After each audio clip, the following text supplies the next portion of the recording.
So we've been talking a lot about electric cars, the future of cars and tech.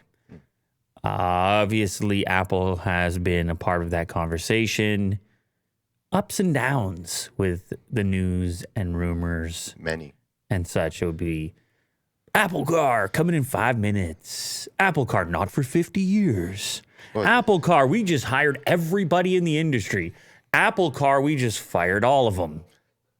You just have no idea where they're actually at. You know that they're interested in it. You got to be interested in it. Yeah, the potential partnerships.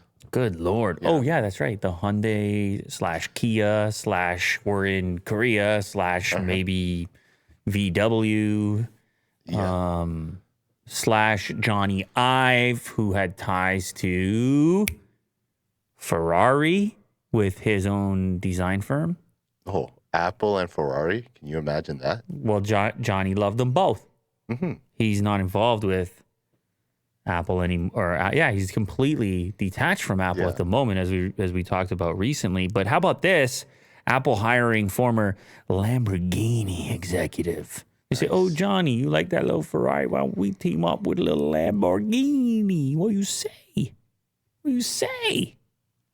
That's pretty cool. What do you say, Johnny? I would take it. You take it. Well, I just want to prepare you for the title of this video, which is the Lamborghini Apple Car.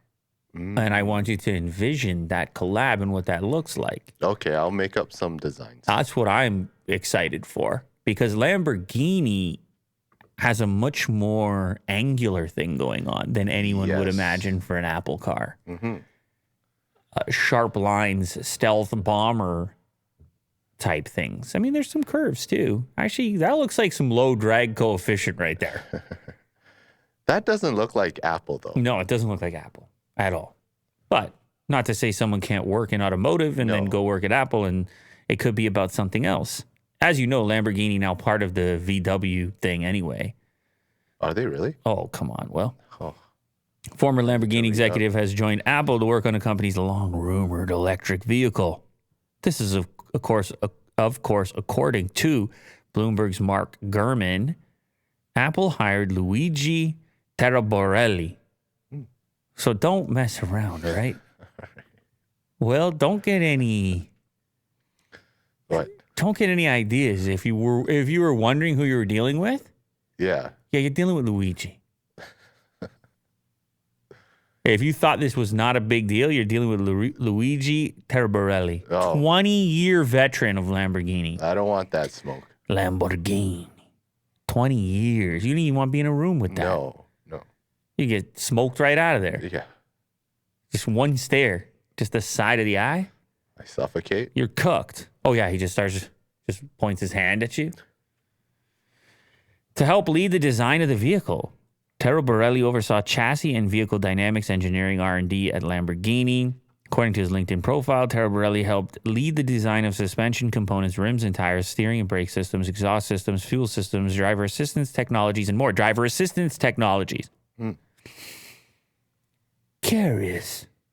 We're going to need a lot of driver assistance when we're in the Apple Car, because if you recall, Apple had been talking to the National Highway Traffic Safety about getting some exemptions in order to release a vehicle without a steering wheel or brake pedal.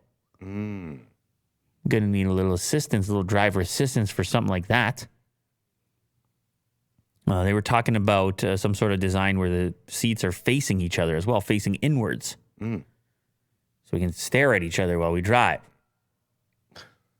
You and I, Will. You and I.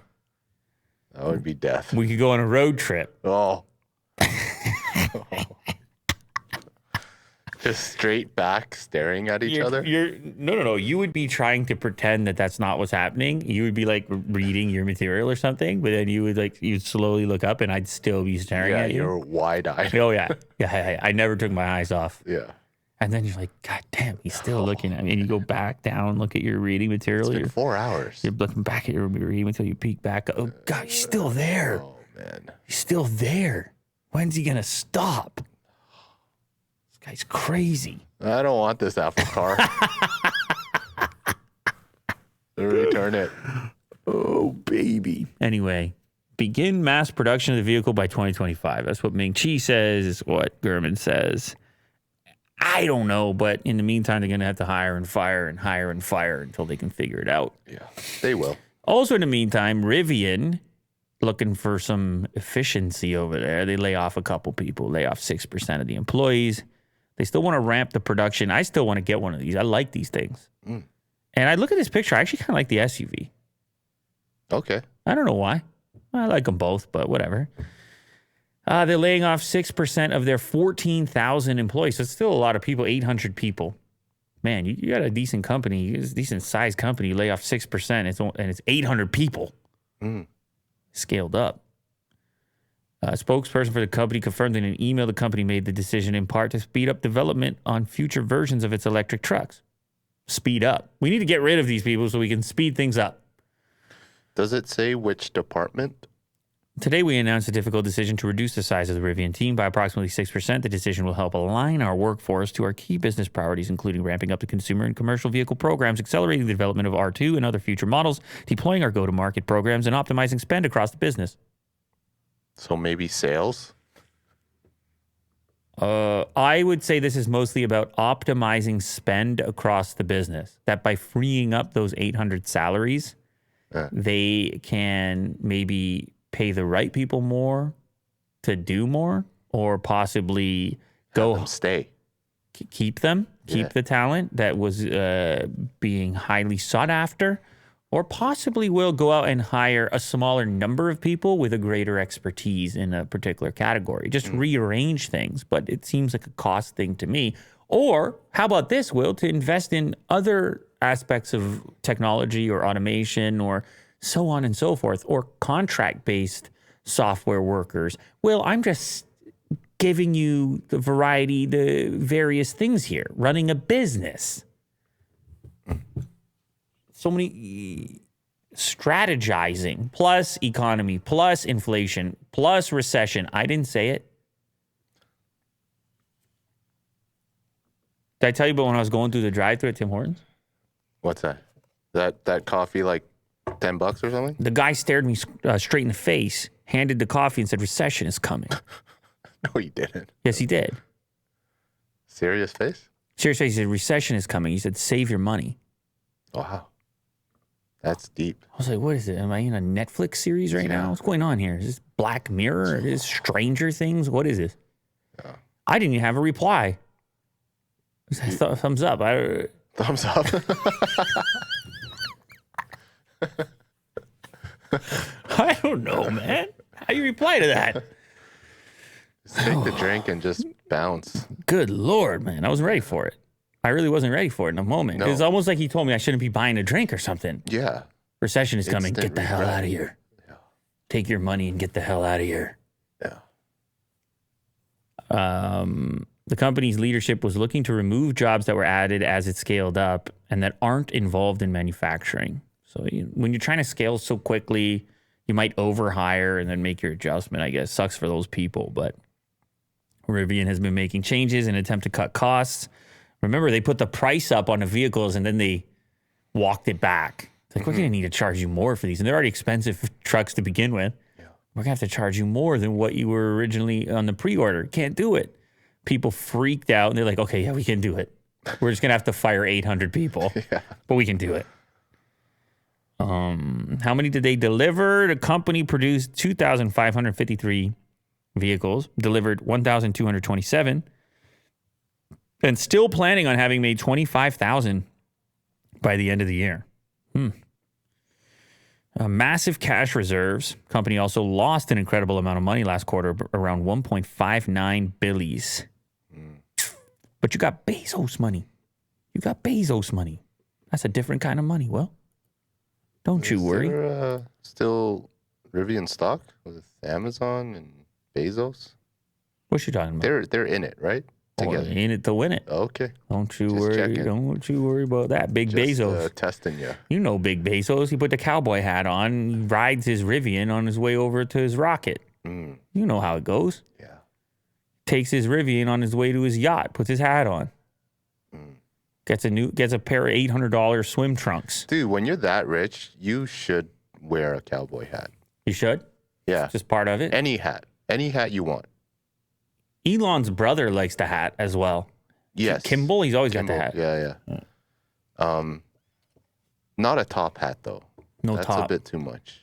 Cowboy. Still fun. Yes. The top hat is like wild. you're some sort of tycoon. Yes. You might give people the wrong impression. Uh-huh. You might be a tycoon. Yeah, you don't want that. Maybe you do. Oh. Ford has unveiled and revealed the new police pickup truck. Electric police pickup truck. Look how scary that is. That guy's chasing you down the highway, Will, because you're going 4 over.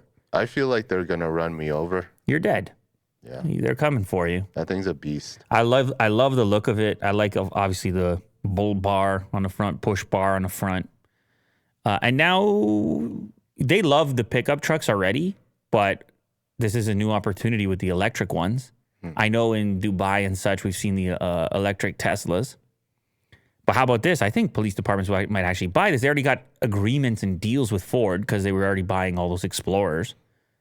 That must be the number one police vehicle at the moment, is it not, Will? The Ford Explorer, don't you see that everywhere? Yeah, I see it. It's all over the place. Mm-hmm.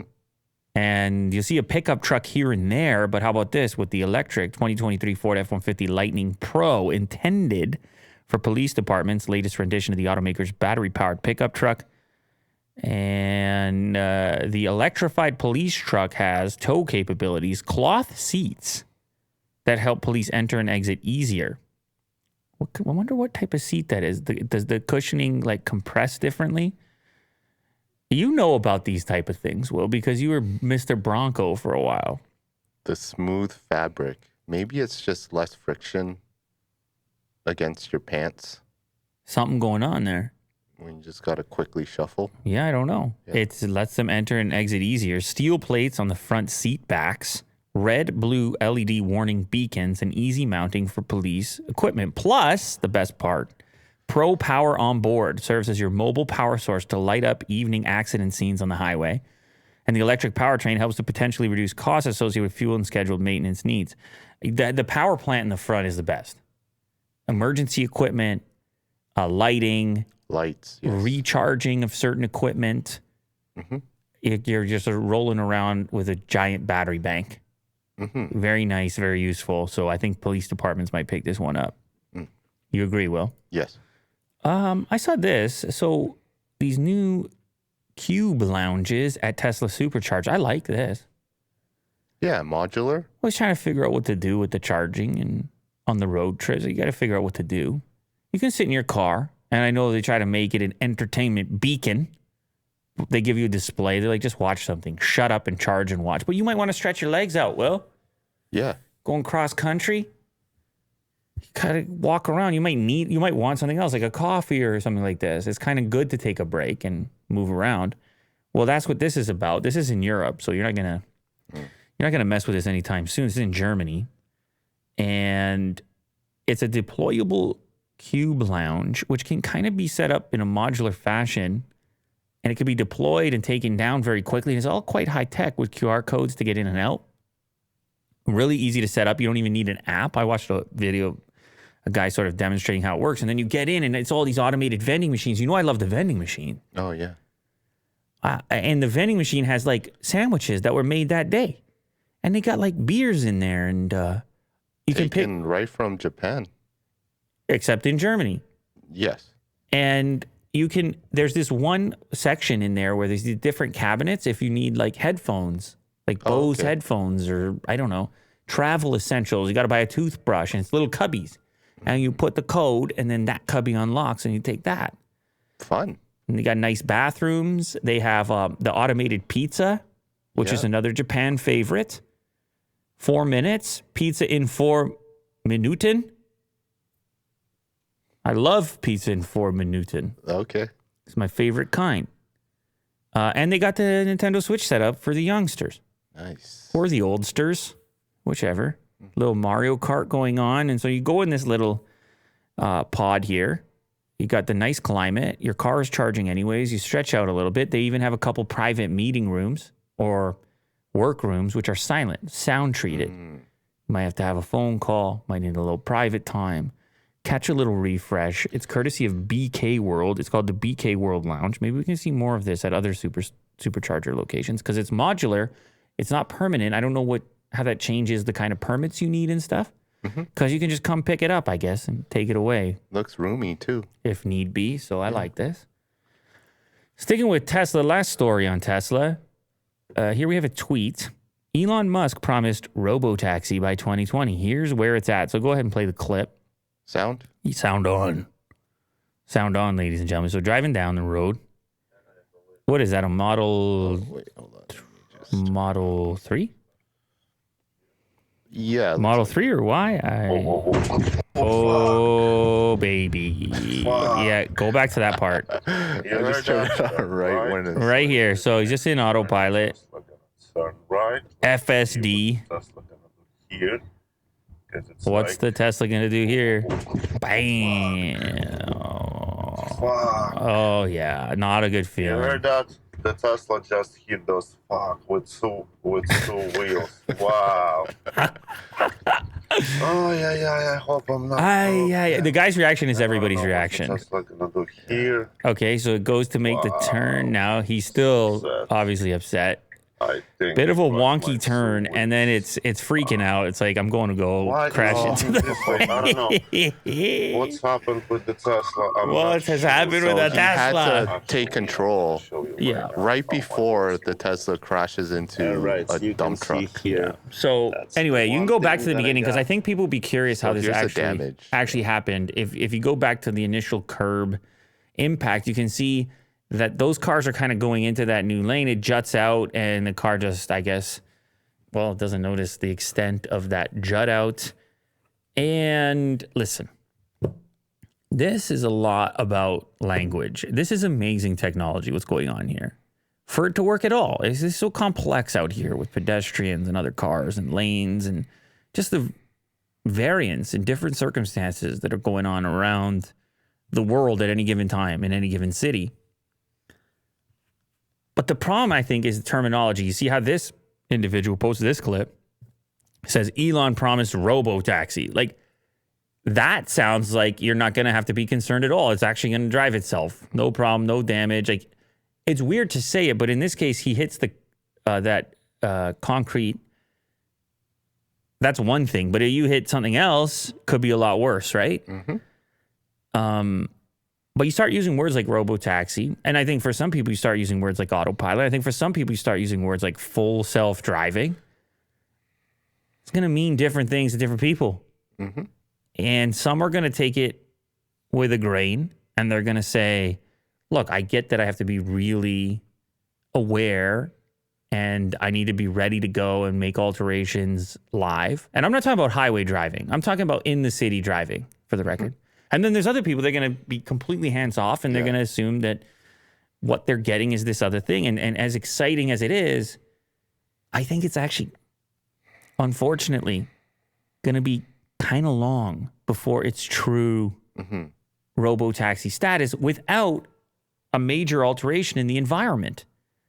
Unless you're going to have new types of lines on roads and Infrastructure of new how these standards for widths and markers that the car can read around and talk to each other. You know how, and that's why when you try to picture it at a global scale in every city in the world, all the minor, I had a jet ski, a Sea-Doo the other day. Not the other day, but like whatever, a couple weeks ago. Have you ever been out on the water, Will? So the water's a big open space, no lanes. Doesn't mean that there's not risk factors. It's just that it's a far simpler environment as long as you have enough depth. However, you will have markers out there. And water's water. Roads are different. Potholes and everywhere. You'll have, but you will have markers. So there'll be a marker if it gets shallow and if there's a sandbar, let's say, for example. Yeah. Go around it. Don't expect to bring your boat over top this marker. Steer clear of this marker. Okay, well, that's a simple one to understand. It's this big orange marker. On the road, you can imagine how many Tesla drivers have to hit this jut out in this piece of concrete before a marker is created, maybe a digital marker or something like that. Maybe if these things can get smart enough as far as auto-reporting an impact or even understanding an impact like that. Like, I don't think at this point the car has any idea what took place, really. But it's going to have to be some sort of real-time mapping of these obstructions, and it's going to have to be dynamic and changing all the time as the road conditions are changing all the time. Either that or it's tunnels or some alternate type of lane. Yeah, something that's more controlled. Heavily maintained. Smaller parameters. Like private highways, like toll-based roads, which... That's just maintained just for these vehicles. So. It's all really interesting to see how it's going to play out. But yeah, there are plenty of people that are not all that happy with the current situation and the way that it's pitched or described. Myself, I still think the technology is amazing, regardless of this one-off. And when I'm using these type of features, I'm very aware of the strengths and the weaknesses of the tech as it is right now in 2022. And I take that into account with the steering wheel and such. Yeah. And thanks to today's sponsor, Masterworks. This is really a kind of an interesting one. You're invited to invest in famous artwork. I'm talking like legendary, super limited artwork. I don't know. Prior to being introduced to this, I didn't even know that this concept existed. But it offers a way into some like exclusive stuff without the need to have this insane upfront investment. I mean, it's insane is an understatement. Do you see that painting on the left? Do you see the sale price on that, Will? What does it say there, Will? $110 million. $110 million. I can't afford that. Look at the gross appreciation on that thing. Purchase price $20,000, $21,000. Yeah, people are really into collectible things, limited things, scarce things, and art is one of those things. So you can go on here and check it out for yourself. You're going to find a bunch of artwork from very high profile artists, some like current ones and some that are definitely not making any more art. And anyway, yeah, it's a pretty cool concept. You can read more about it on the website, but their main mission here is to make investment in art available to a much wider group of people. Since launching, the 3 paintings Masterworks have sold each have delivered over 30% net returns to investors. And the best part, you can skip their waitlist and try Masterworks for free by going to masterworks.art/LouLater. That's masterworks.art/LouLater. See important disclosures at masterworks.io/CD. Go check it out. Will Smith has finally apologized for the Chris Rock slap. I told my kids this. Okay. That he apologized, and they said, "Why now?" It seems like forever for them. I guess so. And I think also in their world, you try to apologize, get this thing out of the way as soon as possible. That's what they're taught. It is, isn't it? Yeah. But it's weird, though. As adults in social media, we're expected to process and do personal work. Yeah, some healing. I don't know. It's strange. We have a different rule set. It's almost like we don't want to let someone apologize right away. We're like, you better sit with that and think about it before you apologize. Right. I think there's a threshold. Maybe with kids, it's like an hour or something. But then in the case of Will Smith, it's 3 months or whatever it is. But anyway, he claims that he's been dealing with this and processing it for 3 months, I guess. And that Chris Rock is not ready yet to talk to him, that he's tried to reach out. He did this video on YouTube and Instagram in a kind of a Q&A format. Yeah, there were questions, and then he read the questions and answered them. So it was It was something. I mean, these things are never, I don't know, have they ever been received well? Apology videos? Like there's entire genres on YouTube of like taking apart apology videos. This is about to turn it, this is going to get remixed how many times, Will? Oh yeah, the remixes, the memes. I didn't even think about that. It's just, that's what the internet does. Anyway, it's titled, It's Been a Minute. Why didn't you apologize to Chris Will, for your acceptance? He looks like he just got back from the golf course, which is fine. He's doing another biopic. I mean, honestly, the room sounds really good. The audio treatment in the room Sure, yeah. from the production Chris, company, because that mic is and like in a weird location. Is that he's not You ready to suggested, talk. you were speculating when that it he was a did- deep fake of some kind.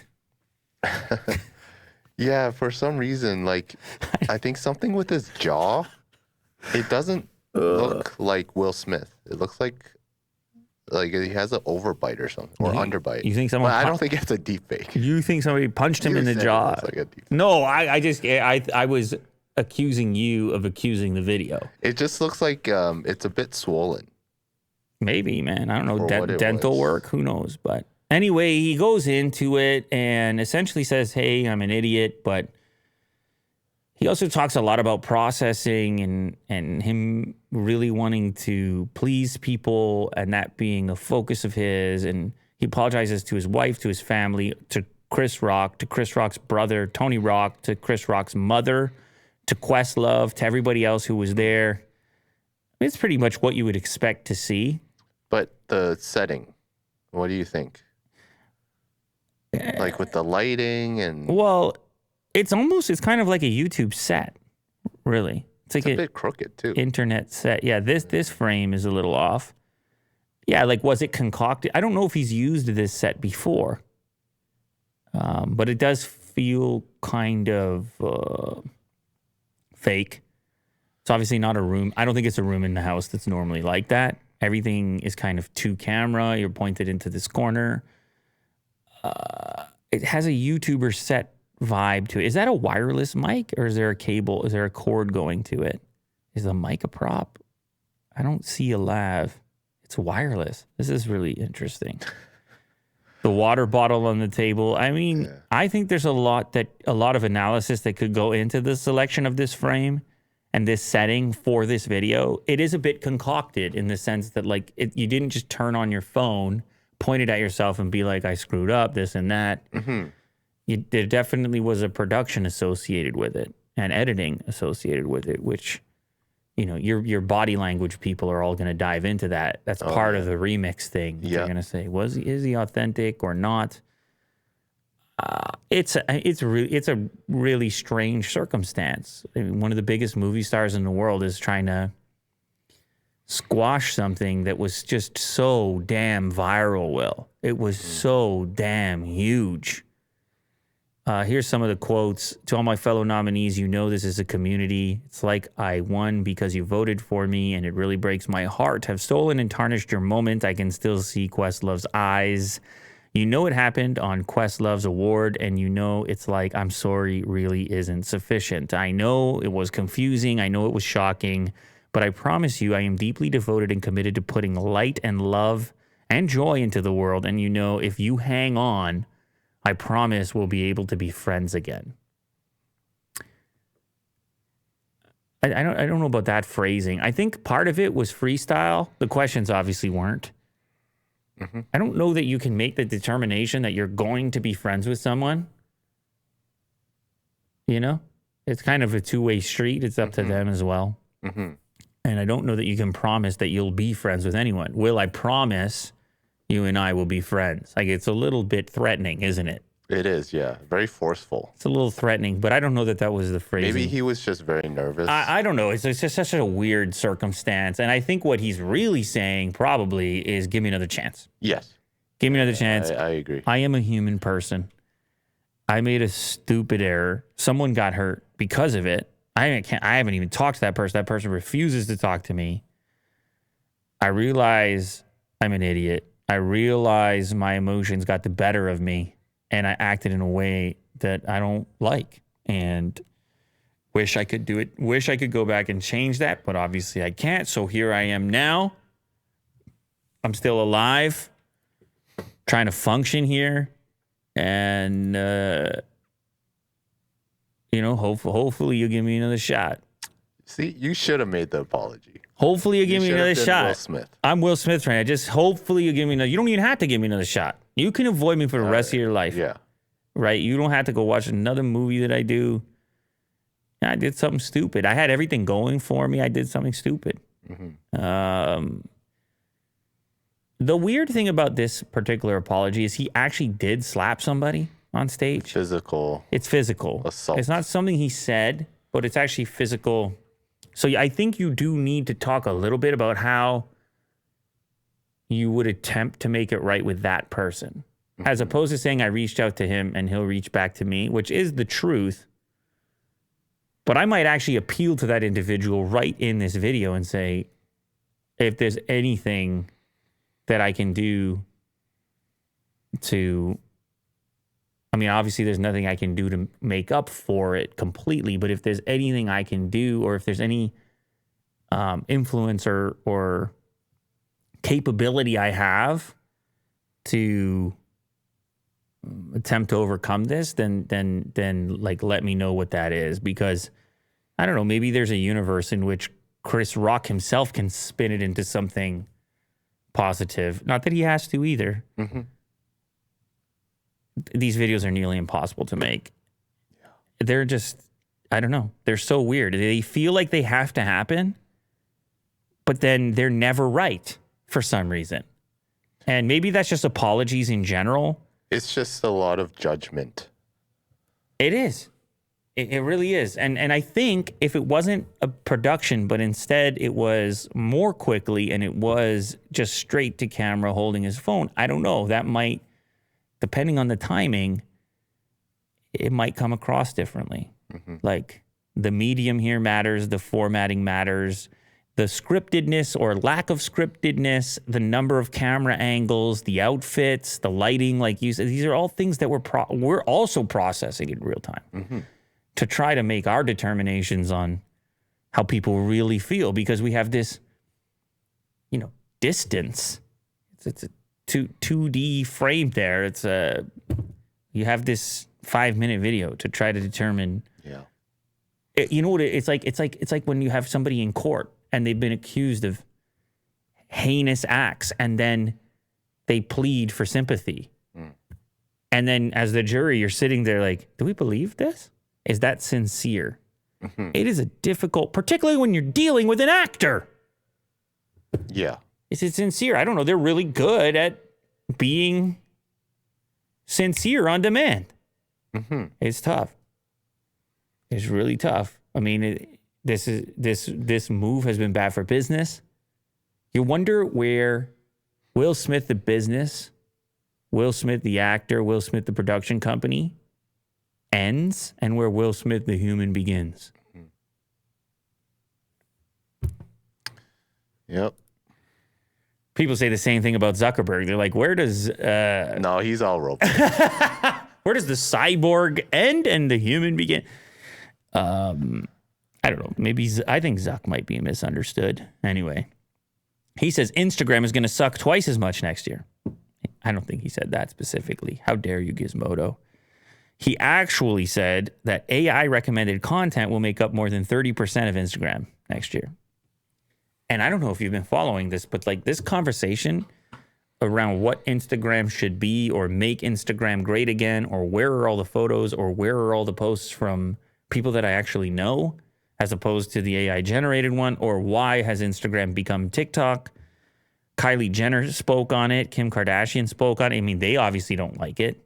They don't want to be over there competing with the algorithm. They built up tremendous fan bases that are probably skipping their posts, if we're honest, because they're getting fed 30% of stuff that Instagram's essentially experimenting with. It doesn't matter. Zuckerberg is unmoved. He said that the photo sharing app will show twice as much AI recommended content by the end of next year. Earnings call Wednesday. He said Social feeds across the company's apps would shift from being driven primarily by people and accounts you follow to increasingly also being driven by content recommended by AI, even if you don't follow the users who created the content. Sounds a lot like TikTok to me. It's currently at 15% AI promoted content. Sure feels like more than that to me at the moment. But anyway, apparently it's at 15. It'll go up to 30% by the end of the year for not just Instagram, but also Facebook. Social content from people you know is going to remain an important part of the experience, and some of our most differentiated content, but increasingly we'll also be able to supplement that with other interesting content from across our networks. Well, part of this must have something to do with the fact that their advertising model has had to change rapidly due to changes at Apple. And maybe now being able to generate more data out of that user base is going to allow some different techniques or strategies when it comes to monetization. And possibly part of that is the conditioning around the viewership habits, the conditioning around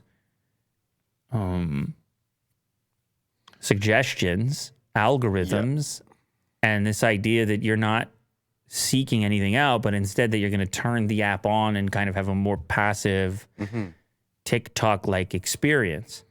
Although I don't even know how much money TikTok's making because the creators certainly aren't getting it based on all the reports we've heard. I mean, the landscape is changing in how we consume content. I think Instagram is really following TikTok in a way, which is unfortunate. Man. But do they have another choice? What's their choice? Users are resistant. Make Instagram again is the movement backed by Jenner and Kardashian. The money problem. Meta reported its first ever revenue decline. Yeah. Well, it has to be something to do with that. It's just a very competitive landscape for attention right now. And companies are trying to do whatever they can amidst this downturn to keep people locked. You know, you get more desperate. You want to hold on to what you've got even more so as the revenue starts to freeze a little bit. Twitter, kind of in the same boat, launching new features, testing status feature to let users select from a preset menu of vibes to accompany each post. Uh-oh. The word vibe. That's right. That's right. I don't know. You need more. Kind of shady right now. You need more vibes to accompany your post. Now, this is not the post itself, by the way, and this is purely a trial. I don't know if it's going to turn into a feature that everyone has, but I guess the goal here is to provide some kind of context around how you want your tweet to be read. Okay. So if you scroll down a little bit, there's a few screenshots there. Yeah, right here. Click on the one below that. Yeah, the one there, right there. So you can see some of your options. Hot take, a thread, spoiler alert, need advice, AMA, vacation mode, picture the day, unpopular opinion, living the dream, soon, traveling, good morning, case of the Mondays, working hard, hardly work. Anyway. So that you would have context, I guess. Okay. I don't know if you need it, but you know how sometimes you always read tweets in angry voices? Uh-huh. Especially if it's like caps. I'm sure you've seen people doing this with the thread emoji, a thread. Oh, yeah. How it's going to be a series of tweets. 1 out of 8. Which is always terrifying. I don't mind it. Sometimes. It paid off for you? Yeah. Okay, good. Yeah. I don't know if it more normally No, doesn't pay off for me. Oh, okay. I'm like 7 or 8 in, and I'm like, why did I do that? 1 of 200. Why am I in this thread right now? Yeah.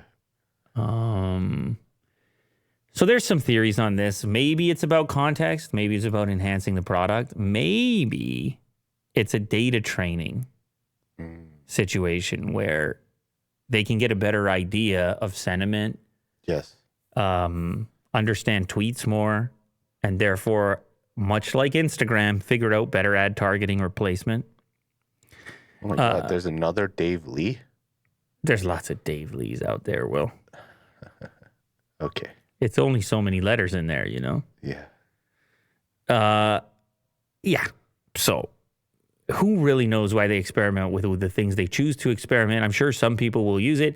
They'll probably do promoted hashtags where it would be Hot Take Tuesday.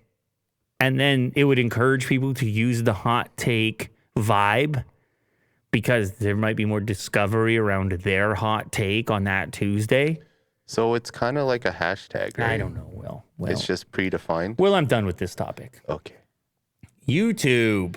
Last social media story, I think. No, there might be a TikTok one. Anyway, YouTube is making it easier for creators to turn long content into shorts.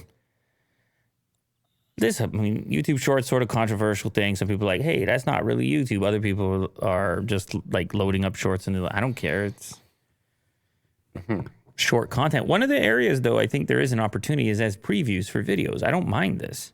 Okay. And so this new edit into a short tool, which is popping up inside the YouTube app, lets you take a video. Maybe it's back in your catalog somewhere. And of course, I know about this. I feel fondly of nostalgic of videos from ages ago. You can revitalize them. Now, could people find a way to spam you with this? Maybe. Hopefully there's some sort of limit to how you use it. Edit into a short tool is going to be in the iOS and Android app. It'll let creators select up to 60 seconds from one of their videos and bring the clip into the Shorts editor. Right from the YouTube app on iOS or Android. From there, they can add things like text filters, as well as additional videos shot with the Shorts camera or pulled from their photo library.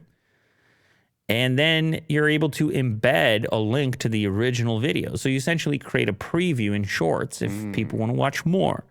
And I can think of a lot of videos in the past which a thumbnail doesn't really suffice to give you the full kind of cool factor of a video. I think of some of the car videos that we've done and things like this where, yeah, a minute long or like a 40-second long preview might actually entice some people to go watch it.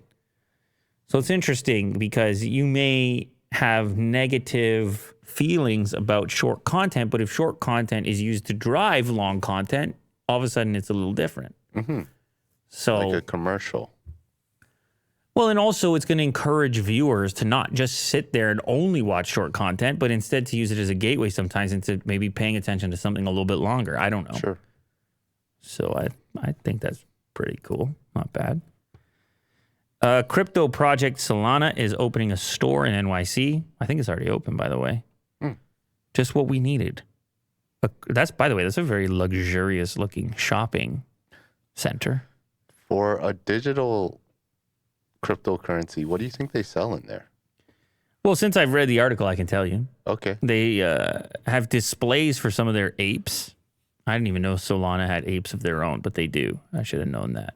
Oh. Well, Degenerate Ape Academy. The collection is on the walls. Obviously, those are just pictures, but they're representative of actual NFTs, believe it or not. So you can take it off the shelf and check it out? I don't think you take it off the shelf and check it out. I think you can it's just a way of like advertising the fact that you can have these NFTs. There's also kind of like a crypto onboarding ATM in there. So you can get into the Solana realm if you choose to. There's merch, different t-shirts and things like that. Do you want those? Yeah, sure. Yeah, so these different shirts would have crypto-specific meme-type content on them, labeled with phrases commonly used in the crypto community, like WAGME, as well as degen, not financial advice, and probably nothing. You like this crypto culture, Will? Well, the financial advice one, I think that's a good one. That's the one you go to. Well, this is not going to be a cheap store to have. This shopping center that it's in Manhattan costs a few bucks. It's over in Hudson Yards, and so I guess Solana has the cash. I don't think they're too worried about it. The Solana Spaces CEO said Solana team's main goal is to onboard onlookers and educate anyone new to the crypto space. So just get more people, wallets, get them in here. Yeah. Let them be part of the cool club. Asia's richest woman has lost half her fortune. Should have been in Solana, apparently. Maybe not. I don't even know what's happening. No, they're definitely not doing too well. No, definitely not that either. I don't know what you should have been. Yeah, in. don't do that. Nothing. You should have been in nothing. Oh, okay. The phone company. That was a joke. Yeah. That wasn't a joke. I actually meant. But even then, with inflation, what good is cash? Well, it's over. Let's get a couple Rolexes. We're all dead. No, I think even those started to go down. No? Yeah, I don't know. Jeez. Produce? Invest in farmland? Oh, right. That's right. Farmland, Will. Yeah, people need to eat Bill Gates. some corn, lettuce. How much farmland you have, Will? Oh. This thing is just Wolverine is back. it's back. I told you, man. Wolverine, you never know what's going to happen. He'll just pop off out of nowhere. He was silent for how long? And then out of nowhere, just explosion. So anyway, this woman, Yang Huyan, became China's wealthiest woman at age 25, at risk of losing her top spot. As Country Garden's stock tumbles, there's been a real estate fallout over there. In China, many unfinished projects. There's a mortgage boycott hitting the industry. That's not something you want to hear if you're in the housing business. Mortgage boycott? What are you talking about? What? You best be paying these. There's That's the worst of all the boycotts. you can't. What are you talking about, boy? Mortgage boycott. Yeah. Those words don't go together. The company, once heralded as China's role model builder, showed the extent of its cash crunch on Wednesday when it said it was looking to raise $361 million selling new shares at a discount. In just 7 months, Yang's fortune has more than halved to $11.3 billion, including a drop of almost $2 billion on Wednesday alone. $2 billion in a day. Oh, boy. Swift decline underscores the concerns that China's mortgage crisis will eventually damage its financial system and funding channels. Even for its largest property developers, investors worry that the mortgage boycott will spread to Country Garden as they are seeing the boycott project numbers increasing quickly. The company still has significant debts and recorded a slower month-on-month growth in June sales, even though China resumed work. Well, obviously, COVID, not super helpful in that department. I think they have some numbers here for richness. Barely hanging on to that top spot. $11.3 billion net worth for Yang Huyan. Fan Hongwei, $11.2 billion in the oil and gas business. So we'll see what happens with this property crisis. Might get worse before it gets better, Will. Yeah, good luck. Careful. Those investments of yours, you best be careful. No, hey, let's not talk about it. No boycotting your mortgage, Will. Okay. TikTok Music could mean competition for Apple Music and Spotify. Can it really? You signing up for that? You gonna send TikTok some money? Well, the kids, right? They like listening to is that right? the musics. Is that how it goes? I think so. The TikTok kids, they like the music? Uh-huh. Yeah, they might. Well, anyway, I think that there's a rumor here that with some intel, I guess there's a trademark application for a music streaming service in the United States filed by ByteDance. And their service so intertwined with the music business as far as what the next hot song is. Yeah. Like if a song takes off on TikTok, it takes off everywhere else. And then... And it doesn't even have to be the hottest song. No. Could be like just generic... Just if it fits for some meme or whatever, and then you're hearing it nonstop. Easy there. Oh, sorry. TikTok is already a hub for discovering new music. In addition, it helps turn songs into the mainstream and to the top of the charts like Billboard 100, Spotify Viral 50, and Apple Music curated playlists. TikTok Music trademark submitted to the U.S. in May could be used for a variety of goods and services, including a mobile app that would allow users to purchase, play, share, download music, songs, albums, and lyrics. I guess this would be I assume it would be some sort of paid subscription service. Very late to the party. And I just don't know about monetizing that clientele. As you mentioned, a lot of young people, are they going to really pay for monthly subscriptions? If they are, maybe their parents already have Spotify or Apple Music or something like this, and they just bring them over there. So I think it's going to be a tough battle unless TikTok has some strategic advantage I'm unaware of. Unless it's really cheap. If they have the licensing deals, then... Maybe. Yeah. really cheap, or some way in which they can kind of, the inflow of customers somehow comes through viral videos, or there's some sort of TikTok video app advantage or integration with the music app.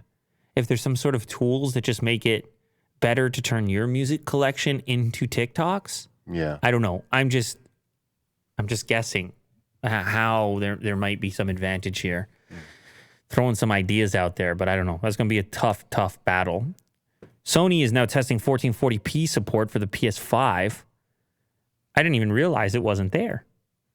I just assumed it would be an option. But up until now, you got automatic, 720p, 1080i, 1080p, 2160p, 4K. But a lot of people have 1440p monitors.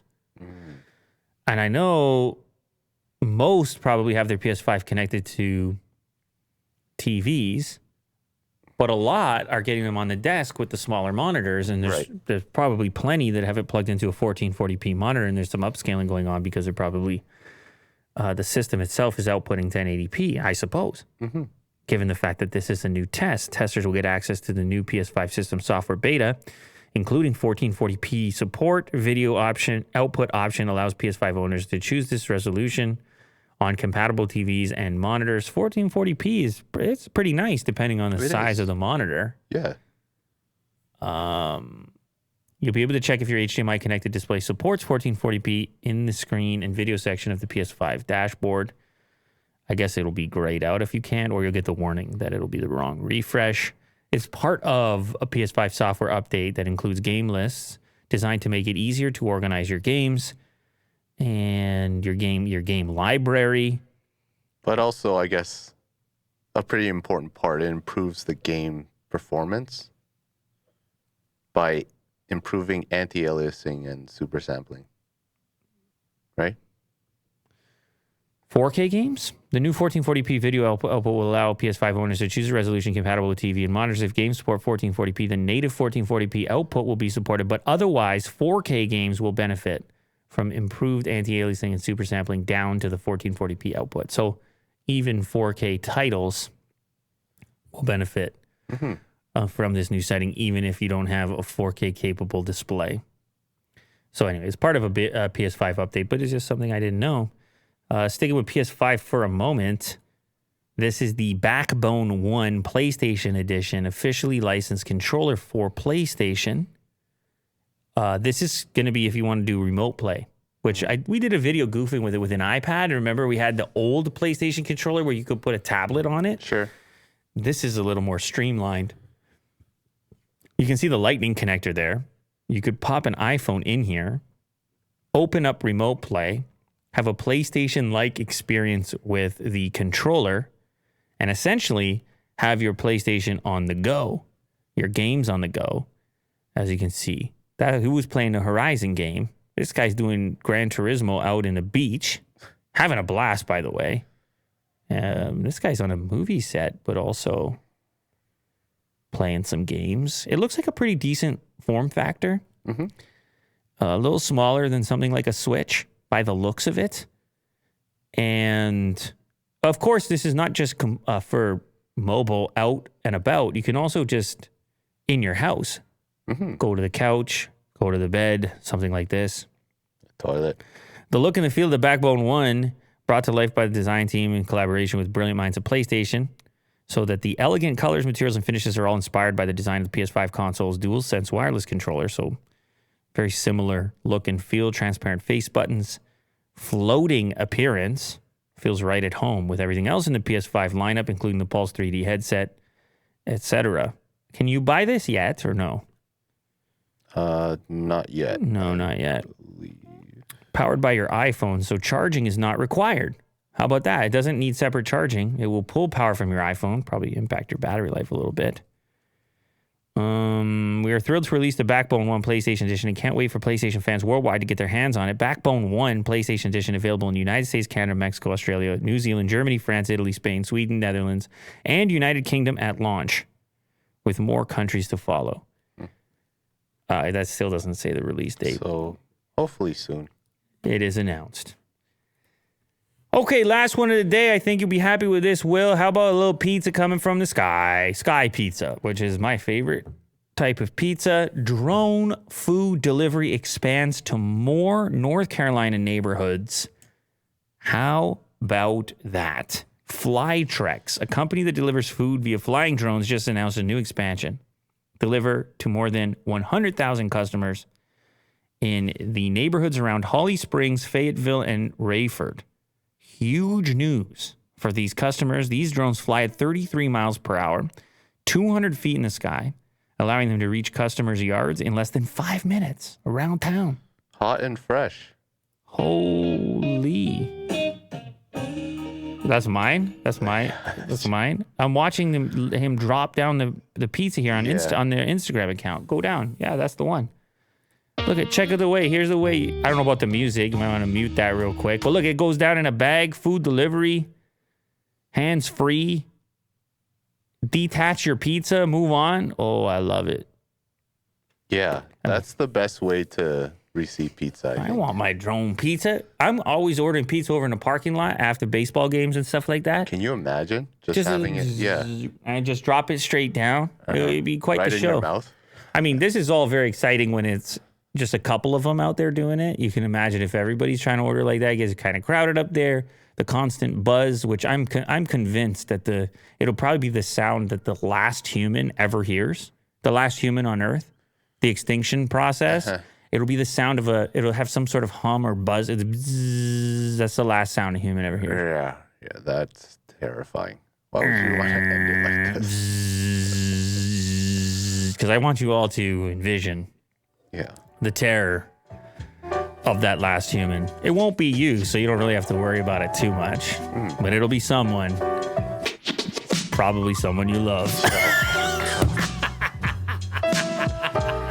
Thank you, everybody, for watching here today. Thank you to the community for supporting the show. We truly do appreciate it. And we've been having fun. We'll be back later.